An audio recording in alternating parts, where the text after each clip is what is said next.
Salam and peace be upon you. My name is Mohammed Layiq Sediqi, the father of Holophase. Remember the language we are learning together?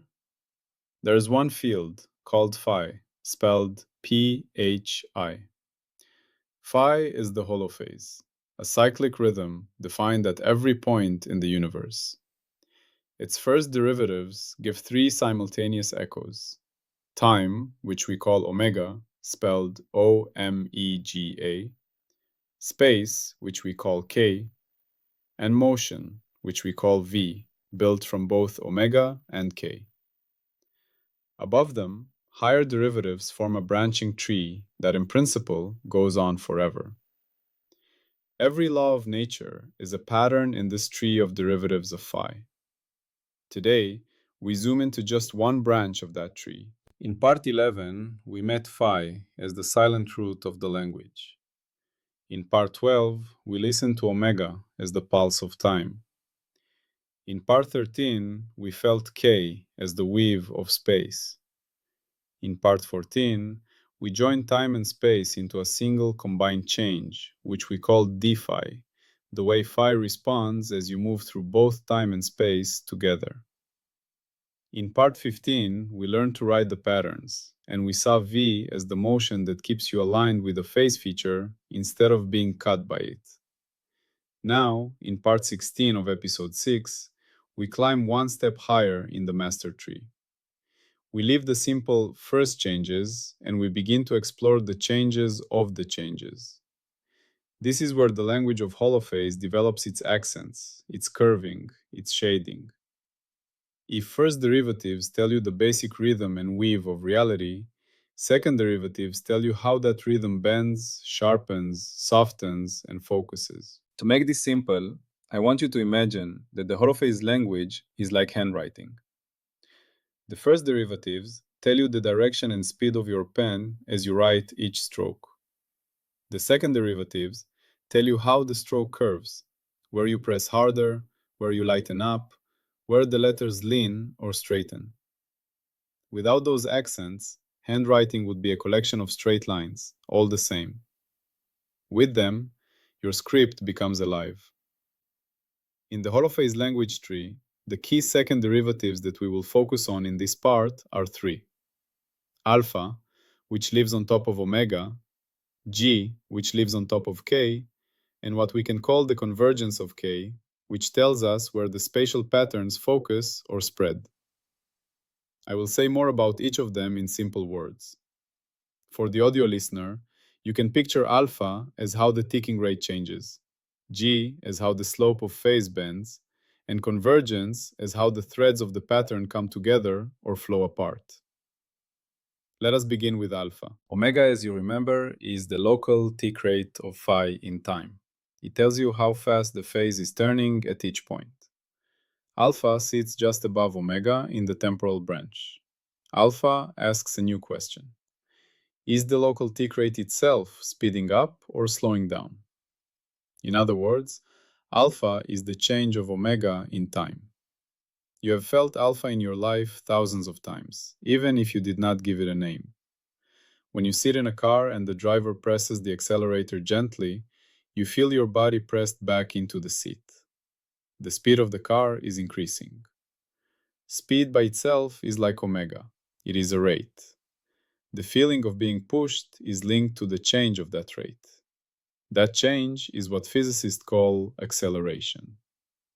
In the holophase language, alpha is the acceleration of the local temporal rhythm. Let us describe this for your ear, without writing any equations.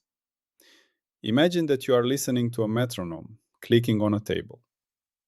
If the clicks come at exactly 1 per second, that constant cadence is like a fixed omega. Now imagine that click by click, the metronome speeds up. First, one click every second, then slightly faster, then faster and faster, until it becomes a rapid buzzing. The way the interval between clicks shrinks is alpha. If the clicks slow down, alpha is negative. If the clicks speed up, alpha is positive. Omega tells you the rate right now. Alpha tells you how that rate is changing. This is not just a musical trick.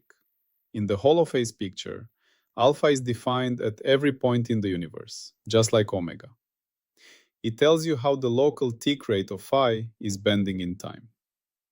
Some regions might be in a steady rhythm, with alpha close to zero. Other regions might be winding up or winding down, with alpha strongly positive or strongly negative. Why does this matter? Because a changing tick rate can have profound physical effects.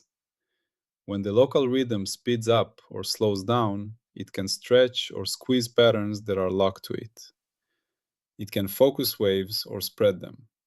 It can stabilize structures or make them unstable. In ordinary physics, some of this appears as time-dependent forces, or as fields that change in time. In holophase, alpha is one of the clean letters that make this behavior visible in the language. Here is a simple, everyday analogy. Think of a treadmill in a gym. You are standing on the belt. The belt is moving and you are walking to stay in place. At first, the belt speed is constant. You find a steady rhythm. Now imagine that the treadmill begins to slowly speed up without telling you. At each moment, the speed is a little higher than before. You feel that you must take slightly quicker steps to keep up. That gradual increase in belt speed is like alpha being positive. The local motion rhythm is accelerating. If instead the treadmill slowly slows down, you may feel that your legs are overstepping and you need to relax. That is alpha being negative. The rhythm is decelerating. Now, what does Holophase say and how can we test it? Holophase claims that alpha is not just a convenient way of speaking. It is a core part of how the phase field itself changes, and it should appear in many places in physics once we rewrite those situations in the holophase language. For example, in the presence of changing gravitational fields, or varying electromagnetic backgrounds, or rapidly modulated media, Holophase predicts that local alpha values will leave specific fingerprints on the behavior of clocks, resonators, and waves. If precision experiments ever show patterns that cannot be reconciled with any reasonable alpha landscape, that would be a serious challenge to the theory. On the other hand, if diverse experiments can be described using a coherent alpha field, that strengthens the case that alpha is a real letter of nature's language, not just a poet's invention. Let us now turn from time to space, from alpha to G. When we spoke about K in part 13, we said that K tells you how quickly phi changes across space.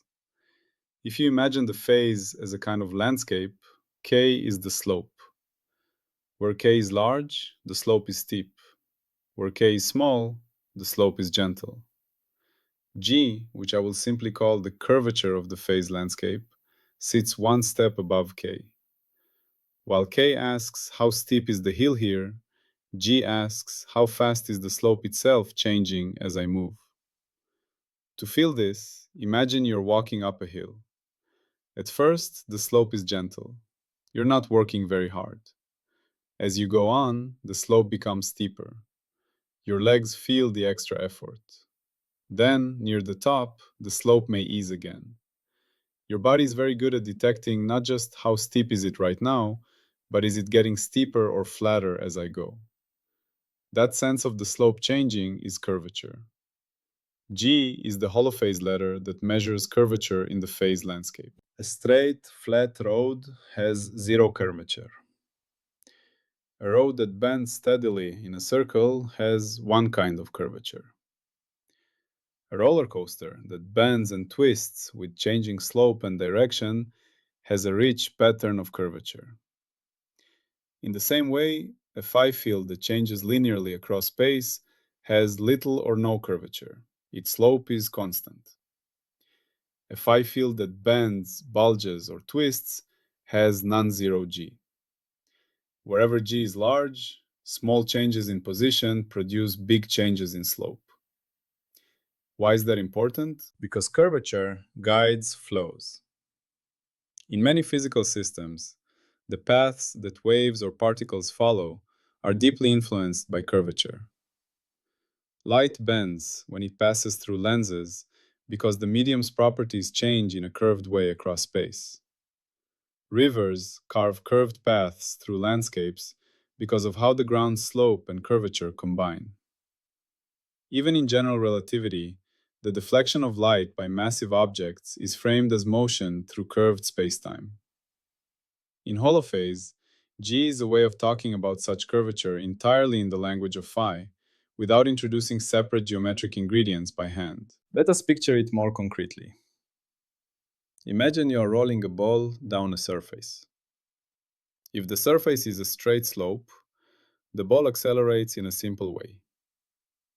If the surface has a curved valley, like a bowl, the ball may spiral, oscillate, or come to rest at a central point. The shape of its path is determined by the curvature of the surface. Now replace the physical surface by the abstract phase landscape of phi. G tells you where that landscape has bowls, ridges, and saddles.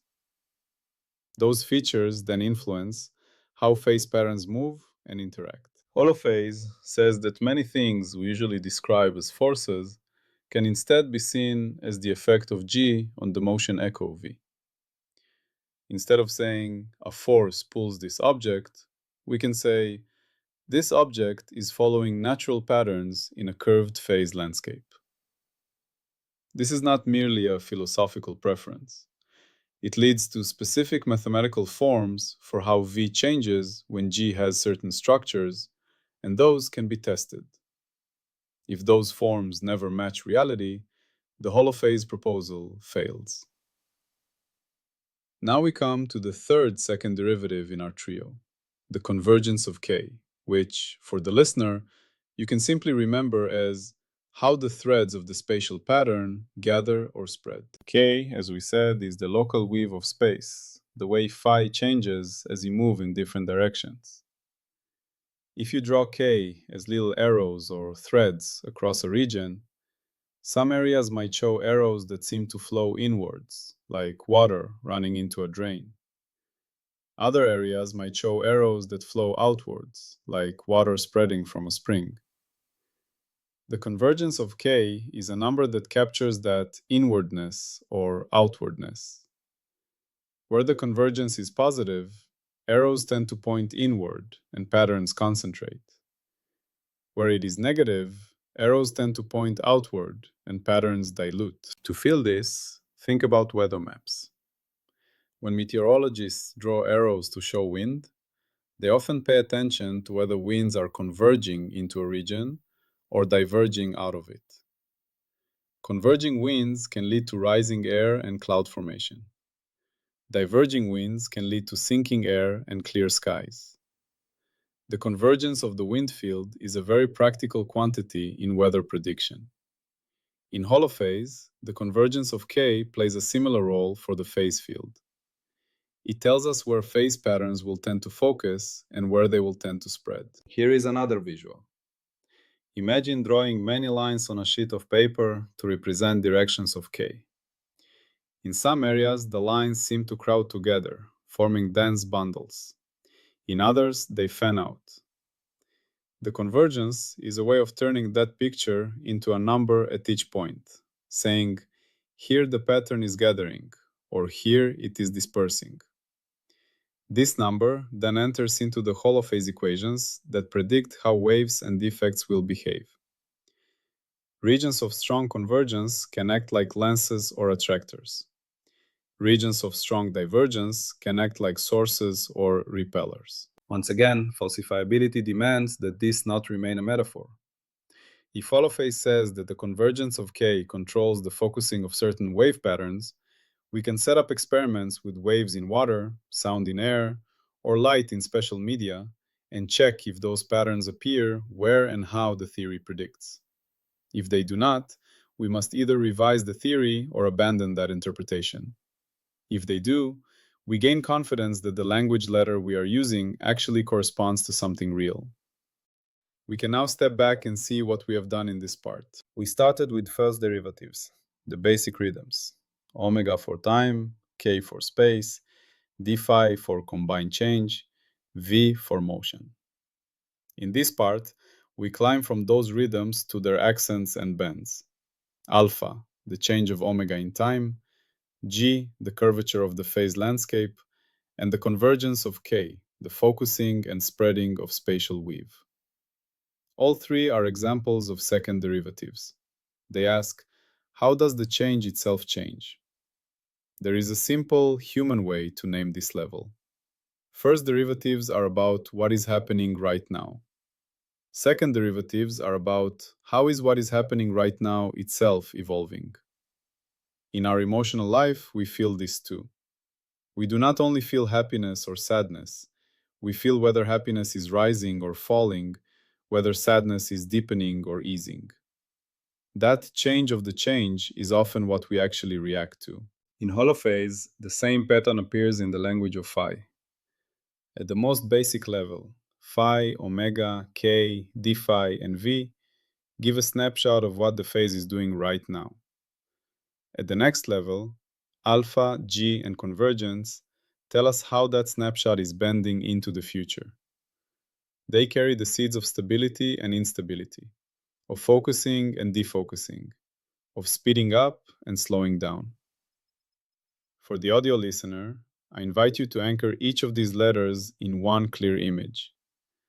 For alpha, picture a metronome that is not steady but is gradually speeding up or slowing down.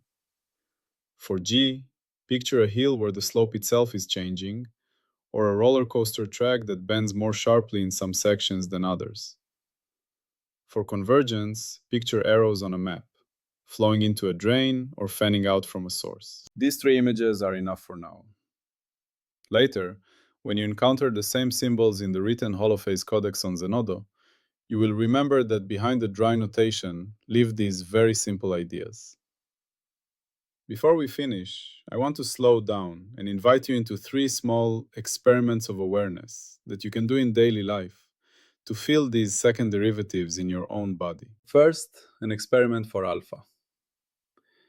The next time you climb a flight of stairs, pay attention not only to how hard it feels, but to whether the effort is increasing or decreasing. At the bottom, you start fresh. As you climb, there is a moment when your breathing begins to quicken. Then, if you keep climbing, it may stabilize at a steady rhythm. In the very first steps, your personal omega, your internal tick rate, is changing quickly. That is alpha. Later, when you reach a steady pace, alpha drops towards zero. You are no longer speeding up or slowing down, you are simply keeping time. Holophase says that, beneath this subjective feeling, there is an objective field alpha, defined across your body and the stairs, describing how the local phase cadence changes. If, one day, we build instruments delicate enough, we should be able to track such changes in the phase language directly, and see the same patterns that your lungs and muscles already feel. Second, an experiment for curvature G. Find a road or a path that is not straight. Perhaps there is a gentle bend near your home. Walk it slowly. Notice how your feet and your eyes anticipate the turn. Now imagine that the road designers had made the turn sharper in the middle, like a sudden kink. Your body would sense that something is different, even before you look down. The way your step adjusts, the way your balance shifts, reflects sensitivity not just to the direction of the path, but to the way that direction is changing. That is curvature in action. In a holophase universe, any object moving through a curved phase landscape feels an analog of this guidance. Not because a mysterious external force acts on it, but because following the phase patterns naturally leads it along certain routes. Third, an experiment for convergence. Picture a busy city square with many people walking. Sometimes the flow of people converges towards a single exit, like a doorway to a train station. At other times, the flow diverges as people spill out of a train and spread into many side streets. If you stand still and just watch, you can almost see an invisible field of arrows describing the movement of the crowd. Where the crowd converges, you might feel a sense of compression, a narrowing of space. Where it diverges, you feel an opening. The convergence of K is a precise way of describing such patterns for phi. If holophase is correct, the focusing of light in a lens, or of sound in a concert hall, or of waves on a shoreline, all share a deep kinship with the flow of people in that square.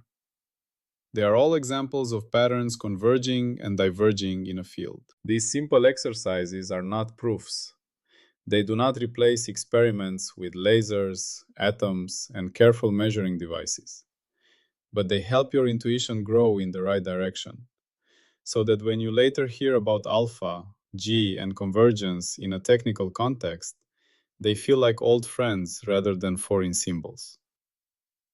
Let us talk a little more directly about falsifiability, because it sits at the heart of this entire audio journey. In the written Holophase Codex, which you can find on Zenodo, alpha, G, and the convergence of K are not introduced as loose metaphors. They enter into equations that are designed to recover known physics in familiar regimes. For example, certain combinations of G and convergence are constructed so that when you ignore the deeper phase structure and look only at observable patterns, you recover the same predictions that standard theories make for how light bends near massive objects, or how waves focus in graded media. This is the first test. Holophase must not break what already works. If it fails even there, it does not deserve attention. But the second, more interesting test comes when we ask questions that standard theories leave awkward or unanswered. For instance, what happens in regimes where phase defects, curvature, and rapid temporal changes are all important at once? What happens near strong topological structures, where phi winds around many times? In such cases, the holophase equations often produce clear statements about how alpha, G, and convergence should be tied together. They may imply, for example, that when curvature has a certain pattern, convergence cannot be arbitrary, or that when alpha oscillates in a specific way, certain kinds of wave packets must respond with a matching change in their motion echo v. These are the kinds of statements that can guide experimental design. A laboratory could create a controlled medium where the effective phase landscape can be tuned, and then test whether wave packets actually move in the ways holophase predicts. If they do, we gain evidence that the language captures something real about how nature organizes change. If they do not, then, however beautiful the story, we must admit that the language is incomplete or wrong. There is also an important conceptual falsification at stake. Holophase claims that we do not need to introduce separate, unrelated entities like force fields, geometric backgrounds, and time-dependent potentials as basic ingredients. Instead, it claims that alpha, G, and convergence, all derived from one phase field phi, are sufficient to describe such effects. If, in practice, we always find that we must smuggle in extra, independent ingredients that have no clean expression in terms of phi and its derivatives, then the dream of a truly unified phase language would be in trouble. The universe would be telling us, kindly but firmly, that it does not speak the way we imagined. For the listener, I want you to feel the humility and the ambition of this program at the same time. The ambition is obvious: to describe reality as one coherent language built from a single field and its derivatives. The humility lies in the way we hold this as a proposal, not a dogma. At every step we say, here is how the story could be written. Now let us see if the world agrees. You are not a passive observer of this process. Even as a non-scientist, you can participate by carrying the images of alpha, G, and convergence into your own way of seeing. When you watch a bird swoop and curve, you can wonder how its path might look in a phase landscape. When you feel a car accelerate, you can imagine alpha fields pulsing through the metal and air. When you look at sunlight focusing through a glass of water onto a table, creating bright ripples, you can think of convergence at work.